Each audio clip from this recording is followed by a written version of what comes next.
আমি ক্যান্সারে আক্রান্ত হয়েছিলাম। ওষুধ খাইতে খেতে আমি আসলে অস্বস্তি ভাব এসে গেছিল আর কি। 19 সালের শেষের দিকে আমি রান করা শুরু করি। গত কয়েক বছর ধরে আমার কোনো আমি মেডিসিন নিচ্ছি না আর কি। ঘড়ির কাঁটায় সময় রাত 12টা। ক্লান্ত এই নগরী যখন অন্ধকারে আচ্ছন্ন, ঠিক তখনই উজ্জ্বল আগারগাঁও। দেশের বিভিন্ন প্রান্ত থেকে অ্যাথলেটদের পদচারণে মুখর পুরো এলাকা। টিম আগারগাঁওয়ের ব্যানারে অনুষ্ঠিত হয় ব্যতিক্রমী এই হাফ ম্যারাথন। দেশের ইতিহাসে এটি প্রথম রাতে আয়োজিত দৌড় প্রতিযোগিতা, যেখানে অংশ নেয় প্রায় 600 রানার।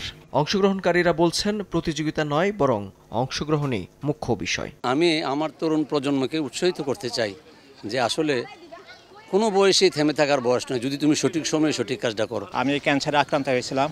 ক্যান্সার, ডায়াবেটিস, প্রেশার, ওষুধ খাইতে খেতে আমি আসলে অস্বস্তি ভাব এসে গেছিল আর কি। 19 সালের শেষের দিকে আমি রান করা শুরু করি। গত কয়েক বছর ধরে আমার কোনো আমি মেডিসিন নিচ্ছি না আর কি।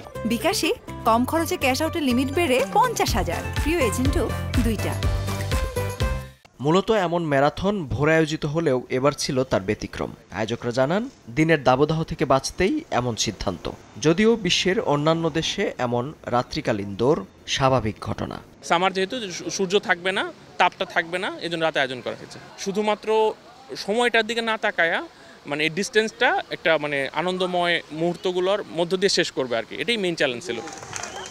3.5 ঘন্টা ধরে চলে এই প্রতিযোগিতা। পরে বিজয়ীদের হাতে পুরস্কারও তুলে দেওয়া হয়। মেহেদী হাসান, সময় সংবাদ, ঢাকা।